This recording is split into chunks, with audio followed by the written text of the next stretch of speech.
August 7, 1942. Guadalcanal. A grenade explodes in a Marine's face, sending razor-sharp shrapnel through both his eyes. He's alone in a foxhole, surrounded by Japanese soldiers, in pitch-black darkness. For the next 8 hours, this Marine will kill 17 enemy soldiers without seeing a single one of them. This is the story of the most impossible defensive stand in Marine Corps history, and the man who fought it completely blind. The Solomon Islands in 1942 were hell on earth. Dense jungle, suffocating humidity, diseases that killed as efficiently as bullets, and an enemy that owned the night. When the 1st Marine Division stormed ashore at Guadalcanal on August 7th, they were attempting something the United States military had never done before: go on the offensive against the Japanese Empire.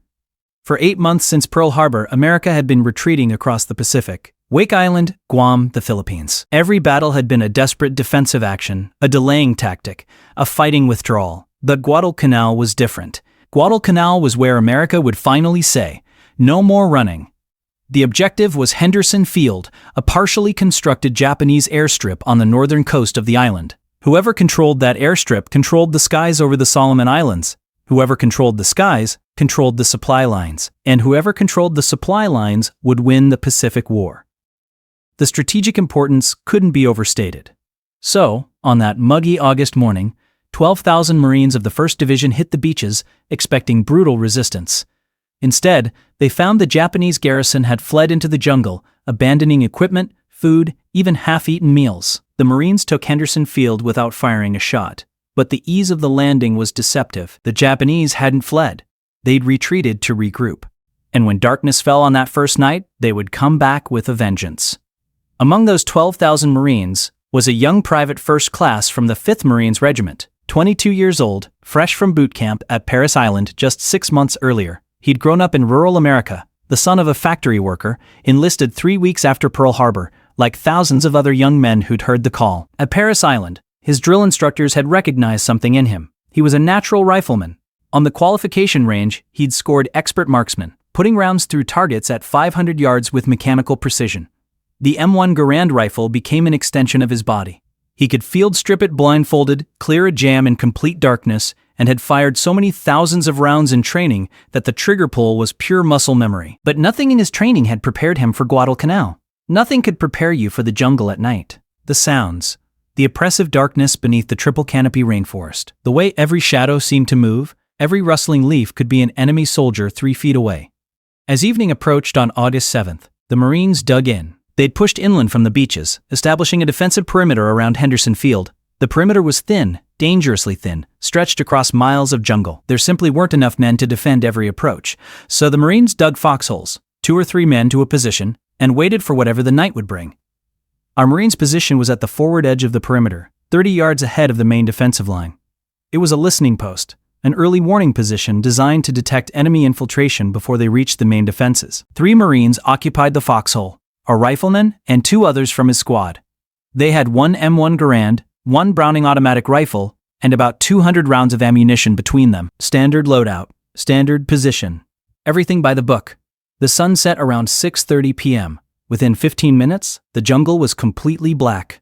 No moon. The overhead canopy blocked what little starlight might have filtered through. You literally could not see your hand in front of your face. The Marines settled into their foxhole, which was about 4 feet deep and 5 feet wide, with a sandbagged parapet providing cover to the front. 1 man would watch while the others tried to rest. 2 hours on, 4 hours off.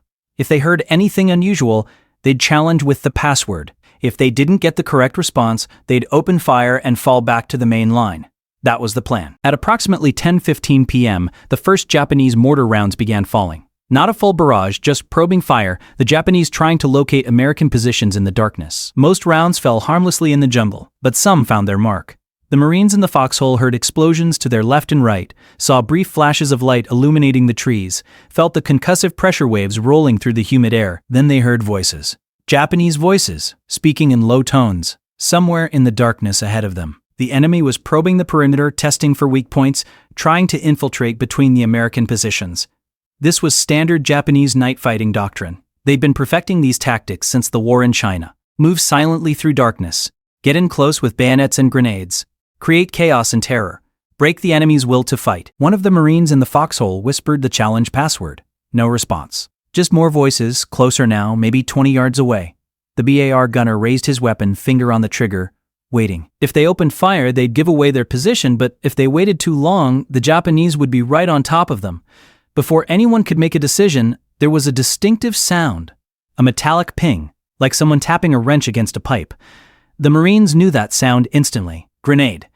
Type 89 Japanese fragmentation grenade, the kind that made that characteristic noise when you pulled the pin. The grenade landed in the foxhole. In movies, soldiers have time to react, to dive for cover or throw the grenade back. In reality, you have about 4 seconds from the moment you hear that metallic ping to detonation. The grenade landed almost at the feet of our Marine. He registered what it was, understood he was about to die, and had just enough time for his body to begin moving before it exploded. The Type 89 grenade was essentially a small bomb packed with picric acid explosive and surrounded by a cast iron shell designed to fragment into dozens of razor-sharp pieces of shrapnel. When it detonated in the confined space of that foxhole, the explosion was catastrophic. The blast wave alone was enough to rupture eardrums. The shrapnel spread outward in a cone pattern at several thousand feet per second. Our Marine caught the worst of it. He'd been leaning forward when the grenade went off and the shrapnel tore into his face. Multiple fragments pierced both eyes, shredding the corneas, puncturing the lens structures, destroying the retinas. Other fragments embedded in his cheeks, forehead, and neck. The pain was beyond description. Like someone had shoved white-hot needles through his skull. His ears were ringing from the blast concussion, a high-pitched whine that drowned out all other sound. But worse than the pain was the darkness. Total, complete darkness. He blinked, tried to clear his vision, but there was nothing. No light, no shapes, no shadows, just black. In that moment of realization, as blood ran down his face and the ringing in his ears began to subside, he understood. He was blind. Completely, utterly blind. The other 2 Marines in the foxhole weren't moving. The grenade had killed or critically wounded them both. He called out their names. Got no response. He reached out in the darkness. Felt a body. Felt warm blood. They were gone. He was alone. And that's when he heard the voices again. Japanese soldiers, emboldened by the grenade explosion, moving toward the foxhole. They knew they'd scored a hit. Standard tactic would be to move in quickly and finish off any survivors before they could call for help or withdraw. Our Marine made a decision in that moment that would define the next 8 hours of his life. He could try to retreat, stumble blindly through the jungle toward the main line, probably get shot or bayoneted within 50 feet. Or he could stay and fight. If he was going to die, he'd take as many of them with him as possible. He conducted a quick inventory by touch. His M1 Garand was still in his hands, undamaged. He ran his fingers over it, checking the action. Still functional, he felt his ammunition pouches. 6 clips remaining, 48 rounds of 30-06 ammunition. 2 hand grenades on his belt, a Ka-Bar fighting knife strapped to his leg, and most importantly, his ears were recovering from the blast concussion. The ringing was fading. He could hear again. If he couldn't see them, he'd have to hear them. The human ear is a remarkably sophisticated piece of biological engineering. Sound waves enter the ear canal, vibrate the eardrum, and those vibrations are translated into electrical signals by thousands of tiny hair cells in the inner ear. But it's the brain that performs the real magic. Because we have 2 ears positioned on opposite sides of our head, sound reaches each ear at slightly different times. That tiny difference, sometimes measured in microseconds, allows the brain to triangulate the source of a sound with remarkable precision. In ideal conditions, a human being can locate a sound source to within 3 to 5 degrees of accuracy. Our Marine had spent his entire childhood hunting in the woods back home. He'd learned to track deer by sound, to move silently through underbrush, to distinguish between the rustling of wind through leaves and the footsteps of an animal. That training had saved his life more than once during night patrols and training. Now, blind and alone, those skills were all he had left. He pressed his back against the rear wall of the foxhole, M1 Garand across his lap, and listened. The jungle at night is never truly silent. There's always sound. Insects buzzing, night birds calling, the wind moving through the canopy. But underneath those natural sounds, he heard something else. Footsteps. The careful, deliberate footsteps of someone trying to move quietly but not quite succeeding. Boot on dirt. A slight scuff. Maybe 15 feet away, slightly to his left. He tracked the sound, moving only his head, trying to pinpoint the exact location. The footsteps paused. Whoever it was had stopped moving, probably scanning the foxhole area, trying to determine if anyone was still alive. Our Marine barely breathed. If he made a sound, gave away that he was still combat capable, they'd probably throw another grenade. The footsteps resumed. Closer now, 10 feet, 8 feet. The Marine slowly, silently, raised his M1 Garand, pointing the barrel toward the source of the sound. His finger found the trigger. He'd fired this rifle thousands of times. He knew exactly how much pressure it took to break the trigger, knew the weapon's natural point of aim, knew that even in complete darkness his muscle memory could put a round on target. The footsteps came closer. 6 feet, 5 feet, close enough that he could hear breathing now, heavy breathing, like someone who'd been running or was nervous. Adrenaline pumping. The Japanese soldier was right at the edge of the foxhole, probably looking down at the bodies, confirming the kill. Our Marine squeezed the trigger. The M1 Garand fires a 30-06 cartridge, a round that produces roughly 2,800 foot-pounds of energy at the muzzle. At a distance of 5 feet, it's absolutely devastating. The rifle bucked against his shoulder, the muzzle flash momentarily illuminating the darkness, though of course he couldn't see it. What he did hear was the unmistakable sound of a body hitting the ground, a gurgling cry, and then silence. One down. The muzzle flash had destroyed his night vision, but since he was already blind, it didn't matter. What did matter was that every Japanese soldier within 100 yards now knew exactly where he was. The sound of the M1 Garand was distinctive, and the muzzle flash had been like a beacon in the darkness. He waited, listening. For about 30 seconds, nothing. Then, voices again, but this time multiple voices, talking rapidly in Japanese. He couldn't understand the words, but he understood the tone. They were coordinating, planning. They knew the foxhole was still defended, and they were organizing an assault. Our Marine did a quick calculation. He had 47 rounds left. Maybe 8 hours until dawn when he could potentially signal for help or attempt to withdraw. He had no way to know how many Japanese soldiers were out there, but from the sound of it, more than a dozen. The math was simple and brutal. He probably wasn't going to survive this. But he'd survived the grenade blast. He'd survived being blinded. And he'd just killed an enemy soldier in complete darkness using nothing but sound. If he could do it once, maybe he could do it again. The Japanese changed tactics. Instead of approaching from one direction, they split up, trying to flank the foxhole from multiple angles. Our Marine heard movement to his left, to his right, and straight ahead. 3, maybe 4 soldiers, moving carefully but not carefully enough. Each footstep, each scrape of equipment, each breath was a signal, a data point. His brain was processing and triangulating. He focused on the threat to his right first. Footsteps approaching through undergrowth, the rustle of leaves being pushed aside. He aimed toward the sound, waited until it was close enough, maybe 8 feet away, and fired. The M1 Garand barked. The shot echoed through the jungle, and he heard a cry of pain in another body falling. 2 down. Immediately, he rotated left, tracking a different sound. Someone was crawling now, trying to approach low to the ground. Harder to hear but not impossible. The sound of fabric against dirt, the slight displacement of pebbles, maybe 10 feet away. He aimed low, fired twice. 1 round hit, he was certain of it. The other he wasn't sure about, but the crawling sound stopped. 3 down, maybe 44 rounds remaining. Then he heard a sound that made his blood run cold, the metallic ping of another grenade pin being pulled. He couldn't see where it was coming from, had no visual reference, but the sound came from straight ahead, maybe 15 feet. The Japanese soldier was smart, staying back, using explosives instead of exposing himself to rifle fire. Our Marine had about 4 seconds. He did the only thing he could think of. He ducked as low as possible in the foxhole, pressed himself against the dirt wall, and waited for the explosion. The grenade landed outside the foxhole, about 6 feet to the left, and detonated with a thunderous crack. Shrapnel whistled overhead, thudding into the sandbag parapet, but the foxhole's walls protected him. His ears were ringing again, but he was alive, and now he knew exactly where the grenade thrower was. When you throw something, even in darkness, you make sound. The shift of weight, the exhale of breath, the follow-through motion. Our Marine had heard it, pinpointed it, and even through the ringing in his ears, he remembered the location. He raised his rifle, aimed toward where the sound had come from, and fired 3 rapid shots in a tight pattern. Someone screamed. A high-pitched scream of pain that cut through the night, then was abruptly silenced. The Japanese soldier who'd thrown the grenade wouldn't be throwing anymore. 4 down. 41 rounds remaining. For the next 20 minutes, the Japanese probed his position repeatedly. They were learning to be quieter, to move more carefully, but silence is nearly impossible to achieve in the jungle at night. Every time someone moved, our Marine heard it. Every time they shifted position, adjusted their grip on a weapon, or whispered to a comrade, he tracked the sound. He was developing a 3-dimensional auditory map in his mind, updating it constantly based on the sounds around him. The Japanese tried rushing him twice more. Both times, he heard them coming, the acceleration of footsteps, the sound of men moving fast through vegetation, and both times he fired into the sound.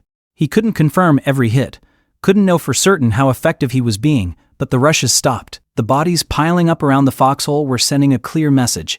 This position was still very much defended. Around midnight, something changed. The sounds of movement withdrew, pulling back into the jungle. For almost 30 minutes, our Marine heard nothing but the natural sounds of the night. He used the lull to reload, to check his remaining ammunition by touch. 28 rounds left. 2 grenades still on his belt, the Ka-Bar knife strapped to his leg. He knew the silence wouldn't last. The Japanese were regrouping, changing tactics. And he was right. When they came back differently. This time, they tried to be completely silent. No footsteps, no voices, no equipment noise. They were crawling, inches at a time, moving with agonizing slowness. It was a sound discipline so rigorous that most Marines would never have detected it. But our Marine wasn't relying on footsteps anymore. He was listening for displaced air, for the subtle change in ambient sound when a solid object moves through space. He was listening for breathing. Human beings have to breathe. You can control your footsteps, muffle your equipment, move like a ghost through the jungle, but you cannot stop breathing. And breathing makes sound, especially when you're anxious, when your heart is pounding, when you're crawling toward an enemy position expecting at any moment to be shot. He heard the breathing. Slow, controlled, but there. Maybe 12 feet away, straight ahead. Then another source of breathing, off to the left, maybe 10 feet. They were coordinating a simultaneous assault from multiple directions. Our Marine made a split-second decision. He pulled one of his grenades from his belt, felt for the pin, and yanked it free. The grenade was now live, the spring-loaded striker ready to detonate after a 4 to 5 second delay once he released the safety lever. He counted in his head. 1 Mississippi, 2 Mississippi, 3 Mississippi. Then he threw it toward the source of the breathing straight ahead. The grenade arced through the darkness, landed somewhere in the underbrush, and detonated with a brilliant flash and a deafening explosion.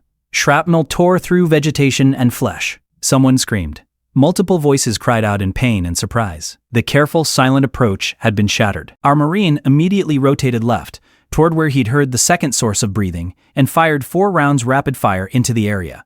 At least one hit. He heard the distinctive sound of a body collapsing. 6 down, probably 7 or 8 from the grenade, but he couldn't be certain. 19 rounds remaining, 1 grenade left. Then something happened he hadn't anticipated. One of the Japanese soldiers, wounded but not dead, began screaming. Not a scream of pain, though there was pain in it. A battle cry, a banzai scream. And our Marine realized with cold certainty what was about to happen. The wounded soldier was launching a final, desperate attack, and he was coming straight for the foxhole. He heard the footsteps, heavy and uneven, stumbling but fast. The Japanese soldier was maybe 20 feet away and closing rapidly. 15 feet, 10 feet. Our Marine fired, hit him. The footsteps faltered but didn't stop. He fired again. Another hit. Still coming. 5 feet. The Marine fired a third time, and finally, blessedly, the footsteps stopped and the body pitched forward, landing half in, half out of the foxhole. Our Marine felt the body land against his leg. For a moment he froze, not sure if the soldier was dead or just wounded, not sure if at any second a bayonet or knife would plunge into him. He reached out with one hand, still holding his rifle with the other, and felt for a pulse at the neck. Nothing. The soldier was dead, but now he had another problem. The body was partially blocking the foxhole entrance, and worse, other Japanese soldiers would know exactly where their comrade had fallen. The foxhole's location was completely compromised. 16 rounds remaining. The next 2 hours were a blur of sound and violence. The Japanese, frustrated by their losses and probably operating under orders to eliminate this stubborn position, launched assault after assault. Our Marine fought them all off, firing at sounds, tracking movement by ear, rotating constantly to cover multiple directions. His rifle became scorching hot from sustained fire. His shoulder was bruised from the constant recoil.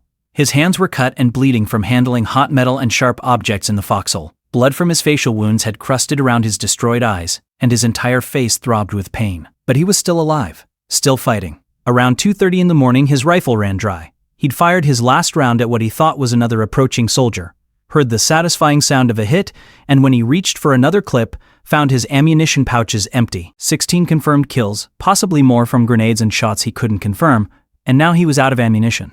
He had 1 grenade left and a knife. The jungle fell silent again. The Japanese had to know he was out of ammunition by now. They'd been counting his shots, waiting for this moment. Now they'd come for him, and this time there'd be nothing stopping them. Our Marine sat in the foxhole, back against the dirt wall, and prepared for the end. He pulled the Ka-Bar from its sheath. 7 inches of carbon steel, razor sharp, designed for one purpose: killing. If they were coming into the foxhole, he'd meet them with the knife. He might take one or two more with him before they overwhelmed him. He heard them approaching, multiple soldiers, moving more confidently now, knowing their enemy was disarmed. They were speaking in low voices, Japanese words he couldn't understand, but the meaning was clear enough. They were discussing how to finish him off. Then, one of them jumped into the foxhole. Our Marine felt the impact as the soldier landed, felt the displacement of air, heard the grunt of effort. The Japanese soldier had a bayonet, was thrusting downward toward where he thought the Marine would be. But our Marine had shifted position, rolled to the side, and the bayonet struck dirt. He lashed out with the kabar, a sweeping horizontal slash that connected with flesh. The Japanese soldier cried out, fell backward. Our Marine followed him down, driving the knife forward, finding the throat, feeling the hot pulse of arterial blood over his hands. 9 down, maybe 10. Before he could withdraw the knife, another soldier dropped into the foxhole. This one landed on top of him, and suddenly they were grappling in the confined space, rolling in the dirt, each trying to find a killing position. The Japanese soldier was trying to strangle him, hands around his throat, squeezing. Our Marine couldn't breathe, couldn't call for help, couldn't see his attacker to fight back effectively. So he did the only thing he could. He bit down on the soldier's forearm with all the strength he had left. He felt skin break, tasted blood, and the grip on his throat loosened for just a second. That second was enough. He drove his head forward in a brutal headbutt, felt cartilage crunch as his forehead connected with the soldier's nose, and the hands fell away from his throat. He found the kabar, still embedded in the first soldier's body, yanked it free, and drove it upward into the second soldier's ribcage. Twice. 3 times. The soldier went limp. 10 down. Maybe 11. Our Marine was covered in blood now, his and theirs, gasping for air, ribs bruised from the struggle. His throat was on fire where he'd been choked, but he was alive. He heard more voices above the foxhole. They were surrounding the position, preparing for a final mass assault. There were too many of them. Even if he killed 2 or 3 more with the knife, they'd overwhelm him eventually through sheer numbers. He felt for his last grenade, found it still attached to his belt. His final weapon. He could pull the pin and hold it in the foxhole, take several of them with him. A grenade suicide, denying the enemy the satisfaction of capturing or killing him conventionally. It would be quick, probably painless given his current state. His fingers found the pin, but something stopped him, some stubborn core of resistance, some refusal to give up even when logic said the fight was over. He'd survived this long against impossible odds. Maybe, just maybe, he could survive a little longer. He heard footsteps above, multiple soldiers positioning themselves around the foxhole perimeter. Then a voice, speaking in accented English. American. You fight well. Surrender. We take prisoner. Our Marine didn't respond. Couldn't respond even if he wanted to. His throat was too damaged from being choked, and besides, he had no intention of surrendering. The voice spoke again. You die here or you surrender. Choose. In response, our Marine pulled the pin on his last grenade. Not to kill himself, to throw one last time. He released the safety lever, counted to 2 Mississippi in his head, and then threw the grenade blindly toward where he'd last heard voices. The explosion lit up the night. Screams, multiple voices crying out, the sounds of bodies hitting the ground and underbrush crashing as survivors scrambled for cover. 12 down, maybe 13, 14 or more. He'd lost count. And then, miraculously, silence. True silence. No more voices. No more footsteps. No more attacks. Our Marine sat in the foxhole, knife in one hand, listening with every fiber of his being for any indication that they were coming back. Minutes passed. 5 minutes. 10, 20. The jungle sounds gradually returned. Insects resumed their buzzing. A night bird called in the distance, but no human sounds, no Japanese voices or footsteps. They'd withdrawn. He couldn't believe it at first, didn't trust it. It had to be a trick, a ploy to make him lower his guard. But as 30 minutes turned into an hour and an hour turned into 2, he began to accept that maybe, impossibly, he'd done it. He'd held the position, alone, blind, and nearly out of weapons. He'd fought off an enemy force that should have overrun him in the first 5 minutes. Now all he had to do was survive until dawn. He had no way to know what time it was, no way to see if the sky was lightening. His destroyed eyes showed him nothing but endless darkness. So he waited and listened, knife still in hand, ready to fight again if they came back. Around what must have been 5:30 or 6 in the morning, he heard new voices. But these voices were speaking English. American voices calling out passwords, conducting a dawn sweep of the perimeter to check forward positions and look for casualties. Our Marine tried to respond, but his damaged throat could only produce a rasp. He tried again, louder. Managed to croak out something resembling, "Here, foxhole, friendly." The voices stopped, Then, cautiously, "Identify yourself. Give me today's password." He gave the password, or tried to. His voice was barely functional, but it was enough. The voices came closer. Then, "Jesus Christ. Corpsman, we need a corpsman here now." Marines dropped into the foxhole, and for the first time in 8 hours, our Marine wasn't alone anymore. Hands grabbed him, but gently, checking for wounds. Someone was talking to him, asking if he could walk, if he was hit, where he was injured. "My eyes," he managed to rasp. "Can't see. Grenade." "Okay, buddy, we got you. You're gonna be okay. Corpsman's coming." More Marines arrived at the foxhole perimeter. He heard one of them saying, "Count the bodies." "Jesus, count the bodies. How many is that?" Someone else. "I got 4 over here. 3 by the tree line, 2 in the foxhole. There's more in the brush, looks like grenade casualties. I'm counting at least 15, maybe 17. One Marine did this? Must have. He's the only one alive in this position. Check his weapon. How much ammo does he have left? None. He's bone dry. Got a knife though. Looks like he used it. Christ, look at the blood." The corpsman arrived, a Navy medic who immediately began assessing our Marine's injuries. He cleaned the facial wounds as best he could in field conditions, applied sulfa powder to prevent infection, and wrapped bandages around the eyes. Not that bandages would help. The eyes were destroyed beyond any possibility of surgical repair. But the corpsman worked with practiced efficiency, doing what he could to stabilize the patient for evacuation. "Can you walk?" the corpsman asked. Our Marine nodded. With help from 2 other Marines, he climbed out of the foxhole that had been his entire world for the past 8 hours. His legs were unsteady, cramping from being in a confined space for so long, but they held. As they led him back toward the main defensive line, he heard Marines examining the battlefield, their voices filled with disbelief. "All headshots and center mass. How the hell did he do this in the dark? He's blind. How did he do it at all? Get the company commander. He needs to see this." The walk back to the aid station was surreal. Word of what had happened was already spreading through the unit. Marines stopped what they were doing to watch as the blind rifleman was led past, supported by his comrades. Nobody said anything. What was there to say? They were looking at someone who'd done something that shouldn't have been possible. At the battalion aid station, a doctor examined him more thoroughly. The facial wounds were serious but not life-threatening. The eye damage was catastrophic and permanent. The bruising to his throat would heal. The cuts on his hands would heal. The psychological trauma was impossible to assess in the field, but that would come later. "You're being evacuated," the doctor told him. "Hospital ship, then probably stateside. Your war is over, Marine." But even as the doctor spoke, the company commander arrived, a captain who'd been with the 1st Marine Division since before the war. He stood by the cot where our Marine lay, looked down at the bandaged face and said, "I've been in this corps for 12 years. I've never seen anything like what you did last night. Never. I'm putting you in for the Navy Cross, maybe the Medal of Honor. You deserve it." Our Marine just nodded. He was too exhausted to feel pride or satisfaction. All he felt was relief that he'd survived, and a strange sort of sadness for the 2 Marines who'd been in the foxhole with him, who hadn't been as lucky. Later that morning, a patrol went back to the foxhole to conduct a detailed assessment. They counted 17 confirmed Japanese dead in the immediate area around the position. Several more blood trails led off into the jungle, indicating wounded who'd been dragged away by their comrades. The Marines found expended shell casings from the M1 Garand scattered throughout the foxhole. They found the empty grenade pins. They found the Kabar knife, still crusted with dried blood.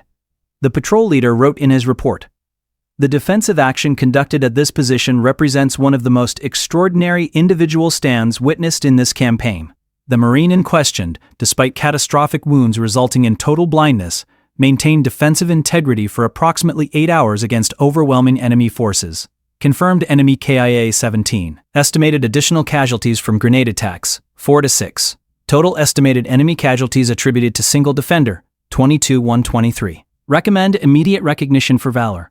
That report made its way up the chain of command, from company to battalion to regiment to division. By the time our Marine was loaded onto a hospital ship 3 days later, his story had become legend within the 1st Marine Division. The blind Marine who killed 17 Japanese using only his hearing. It sounded like something from a tall tale, except there were witnesses, physical evidence, and enemy bodies to prove it had really happened. The voyage to the rear area hospital was long and painful. Our Marine drifted in and out of consciousness, sedated with morphine for the pain. When he was lucid, he tried to process what had happened, tried to understand how he'd survived. By all logic, he should have died in that foxhole. The grenade blast should have killed him. The subsequent attacks should have overwhelmed him. Running out of ammunition should have been the end, but somehow, impossibly, he'd survived. At the hospital, Ophthalmological surgeons examined his eyes and confirmed what everyone already knew. There was no possibility of restoring vision. The damage was too extensive. Both eyes were permanently non-functional. He would be blind for the rest of his life. He was 22 years old.